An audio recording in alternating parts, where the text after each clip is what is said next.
अब बड़े ध्यान से हमारे तरफ थोड़ा देखिएगा। गुरु महाराज ने ये शरीर जो है परमात्मा ने जो दिया 9 महीने माँ के पेट में, जितने हम बैठे हैं, चाहे वर्ल्ड में जितने इंसान हैं, माँ के पेट में कितने रहे, कितने दिन? 9 माह। हाँ, 9 महीने, चाहे वो छोटे से लेकर बड़े बड़े सेठ साहूकार हो, कोई भी हो, जितने भी इंसान है माँ के पेट में लगभग 9 महीने परमात्मा ने बनाया। आंख बनाया, कान बनाया, नाक बनाया। माँ को भी पता नहीं रहता हमारा बच्चे का कान बन रहा, हाथ बन रहा, नाक बन रहा, गोरा है, काला है, क्या है। 9 महीने जैसे होता है वो बाहर का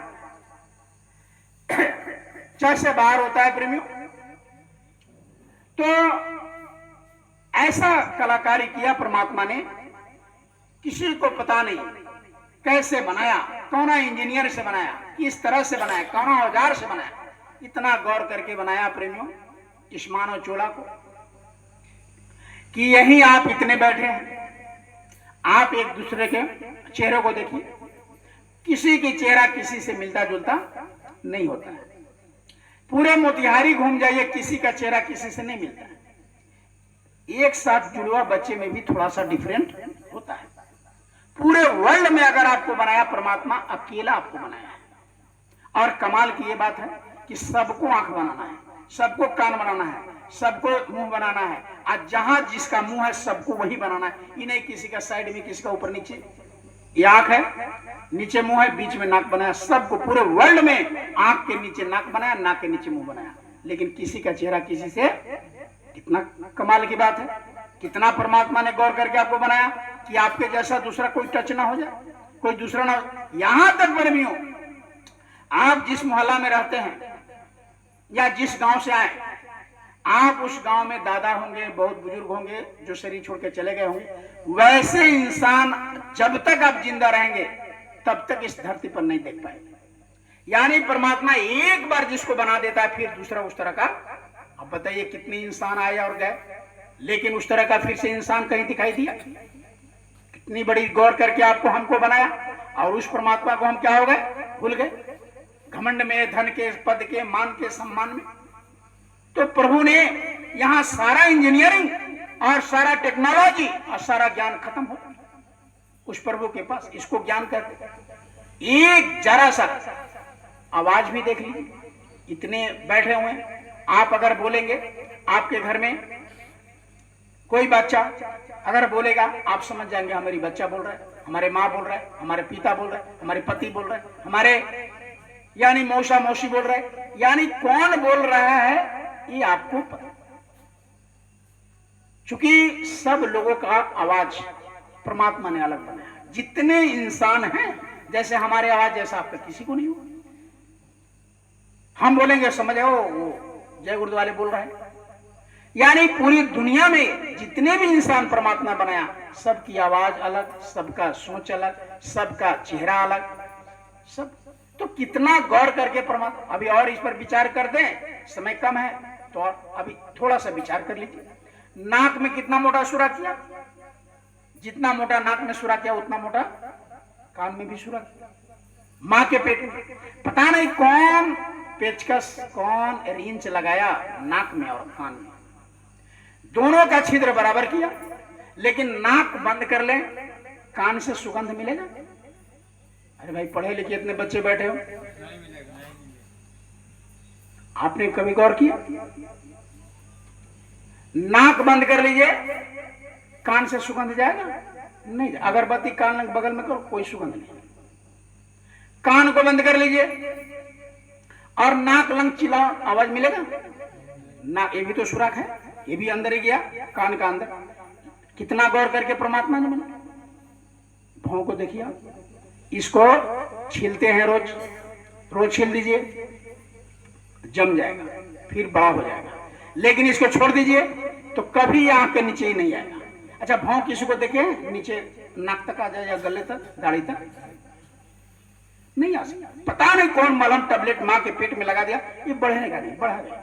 लेकिन बाल को छोड़ दीजिए, कमर तक आ जाएगा, दाढ़ी को छोड़ दीजिए, पेट तक आ जाएगा। इसमें क्या लगाया, उसमें क्या लगाया, सभी तो बाल ही। कितना गौर करके बने। और सबसे कमाल की बात क्या है, जीभ कितना इंच का होता है सर? 3 इंच आसपास। जीभ पर नमक रखो नमकीन लगेगा, मिठाई रखो मीठा लगेगा, तीताई रखो तीता लगेगा, बस 3 इंच तक। अब उसके अंदर चला गया तो मीठा मीठ लगता है पेट में। हाँ, आप लोग बताइए, पता नहीं परमात्मा ने कैसा कैसा इसमें औजार का उपयोग किया। हर चीज, हर पार्ट अलग अलग बनाया। अब देखिए थर्मामीटर है 3 इंची जीव। अच्छा, हाथ में रसगुल्ला रख लो, कितना मीठा लगेगा? मीठा लगेगा। हाथ में नमक रख लीजिए, मीठा नमकीन लगेगा? नहीं लगेगा। लेकिन जैसे जीव, आप दवा खाते, तितुआ दवा को पानी से निकल गए, डायरेक्ट पेट में चला गया तो पेट में तीत लगता है। लेकिन वही कला में फंस गया, पानी पिए नहीं, अंदर गया, कला में तीता वाला दवा है, तीता लगता है कि नहीं? जैसे जीभ में टच करेगा तीता लगेगा। लेकिन वो तो पेट काट का बना दिया, पेट पत्थर का बना दिया। पेट में क्यों नहीं? पेट को काटो खून आएगा, हाथ काटो खून आएगा, जीभ काटो खून आएगा। क्या कमाल का बना। वैसे परमात्मा को भूल गए, वैसे प्रभु को भूल गए। तो हमारे गुरु महाराज ने कहा कि अपने आप को पहचानो। दुनिया को जानकर क्या किया, अपने आप को नहीं जान पाया। अब इसमें बहुत स्टूडेंट हमको दिखाई दे रहे, बहुत खुशी हो रहा है, क्योंकि स्टूडेंट ये भगवान को याद करना, ध्यान कर लगाना सब भूल गए।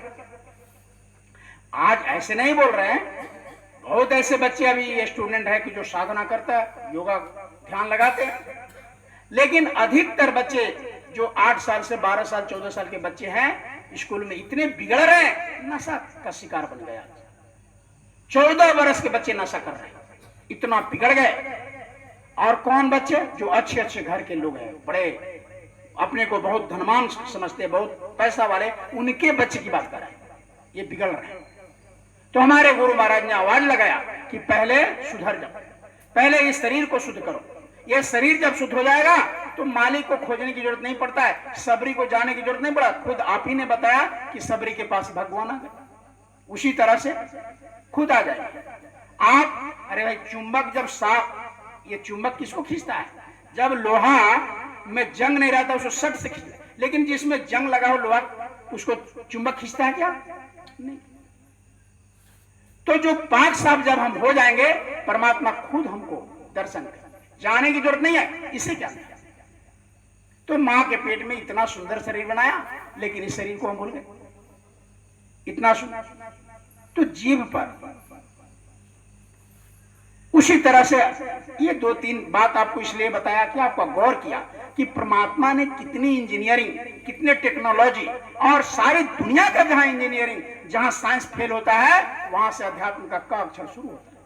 सारी दुनिया का ज्ञान विज्ञान जहां समाप्त होता है, वहां से ये अध्यात्म शुरू होता है। इसलिए बहुत लोग कहते हैं कि हम बहुत पढ़े लिखे, बहुत विद्वान, बहुत पैसे वाले। अरे कुछ नहीं, इसके अंदर इतना विद्वता है, इसके अंदर इतना ज्ञान भरा हुआ है, इसके अंदर इतना धन छुपा हुआ है। अच्छा, कोई आदमी ऐसे हो जो एक बार शरीर छोड़ दे, पूरी दुनिया का धन संपत्ति एक तरफ करके कोई कहो उसको खड़ा कर दो, कोई खड़ा कर पाएगा? ये एक बार प्राण हमारे शरीर से निकल जाए, हम गिर जाए, धाम से मर जाए, यानी प्राण छूट जाए, कोई दुनिया का है, कोई इंजीनियर, डॉक्टर या कोई भी इसको खड़ा कर दे? नहीं कर सकता है। इसलिए गुरु महाराज ने कहा कि तुम कहते हो धन, भगवान ने हमको धन नहीं दिया, भगवान ने हमको ये नहीं दिया, भगवान ने, अरे ये शरीर दे दिया, कम बात है? इस अमोलक शरीर कहा गया इसको। तो बड़े ध्यान से सुनिएगा, देखिएगा, ये शरीर क्या है? अमोलक। गुरु महाराज ने इसको कहा किराए का मकान। क्या कहा? इस शरीर क्या है? बोलते रहिएगा, हाँ बोलते रहिएगा। जानते हैं, छोटे हम लड़के थे, छोटे में बच्चे में कहा कि ये शरीर क्या है? ये भी किराए का मकान है। आपको भी मकान, ये शरीर परमात्मा ने कुछ समय के लिए दिया है, टाइम उसका फिक्स है। जैसे 10 साल के लिए आपने मकान लिया था, उसी तरह इस मकान का भी टाइम उस मकान को लेने वाले दोनों जानता था। कितना दिन के लिया, कितना दिन के दिया, देने वाला जाना और लेने वाला जाना कि नहीं जाना। लेकिन इस मकान को, ये जितने हमारे बच्चे पढ़े लिखे विद्वान बैठे हैं, पता है भाई कितने दिन के लिए लिया इस शरीर को?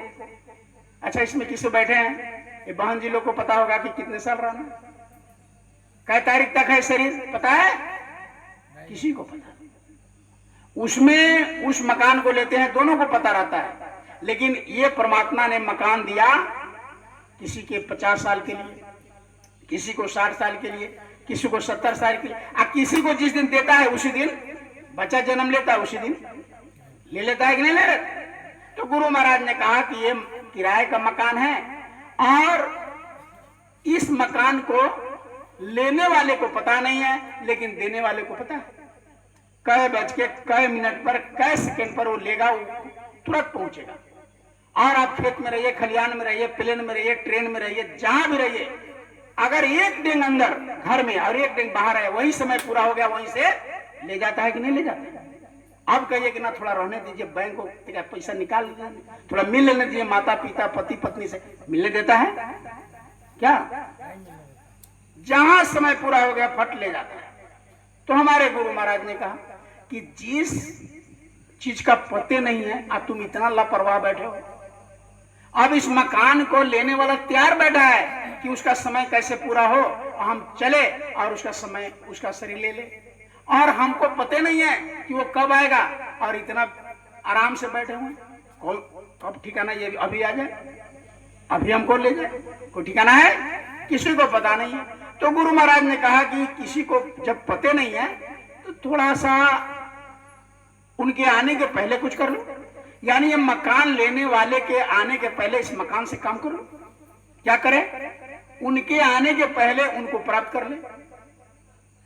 गुरु महाराज ने कहा कि ऐसा आपने काम कर लीजिए कि जो मकान लेने वाला आए, अगर कल हमको शरीर लेने वाला है, आज हम उसे भेंट कर ले, आज उनको पता कर ले, और ये कहे कि देखो तुम्हारा मकान, मैंने इस मकान से काम कर लिया, अब ये मकान आप आज ले लो, कल ले लो, कोई मतलब नहीं। जैसे मकान लेने वाला आता है, टाइम पूरा होता है तो कैसे समय पूरा हो जाता है, दे देते, वैसे आप पहले से तैयार रहिए कि भाई आओ ले जाओ।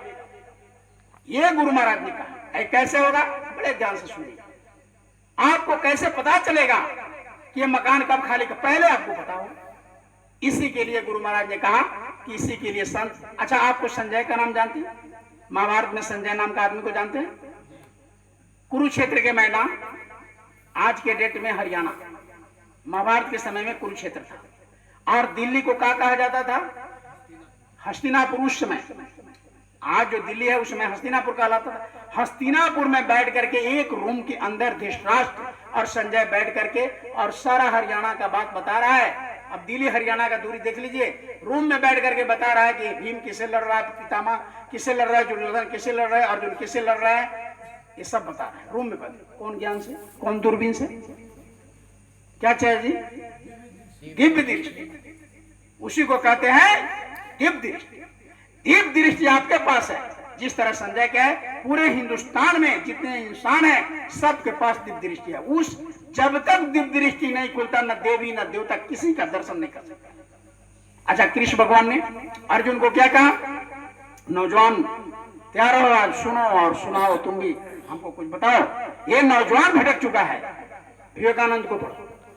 हाँ, ये आप हमारे अंदर क्या नहीं है, इस इंसान के अंदर गुरु महाराज ने कहा कि पूरा दुनिया का अमोलक, इसको कहा कि ये अंदर खजाना भरा हुआ है, इसलिए जागृत करो। दिव्य दृष्टि केवल मिलने चाहिए। और दिव्य दृष्टि कहां मिलेगा?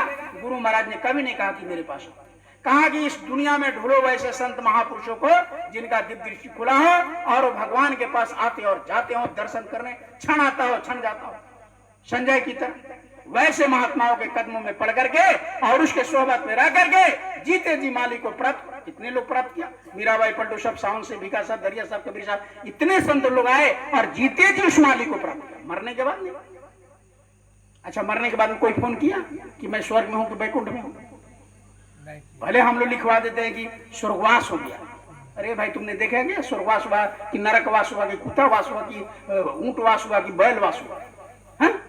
लेकिन लिखवा देते हैं पिताजी का स्वर्गवास, माता जी का स्वर्गवास, बहन जी का स्वर्गवास, बेटा जी का स्वर्ग। अरे भाई, तुमने देखा?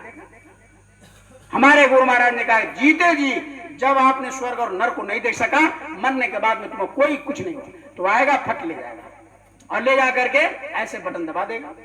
जैसे कैसे कंप्यूटर होता है, लैपटॉप, आपने ऐसे डाला, स्क्रीन पर सब आता है। उसी तरीके से आपने जितना बुरा जितना अच्छा कर्म किए हैं सब आ जाएगा परमात्मा के लैपटॉप में। ऐसे लिखेगा मोहन का आ गया सारा। आपने आंख से कितना गलती किया, कान से कितना गलती किया, पैर से कितना किया, इंद्रियों से कितना किया, यानी पूरे आपने जितना संसार में जिंदा रहा और कितना बद कितना नेक कितना अच्छा और कितना बुरा कर्म किया सब छप जाएगा।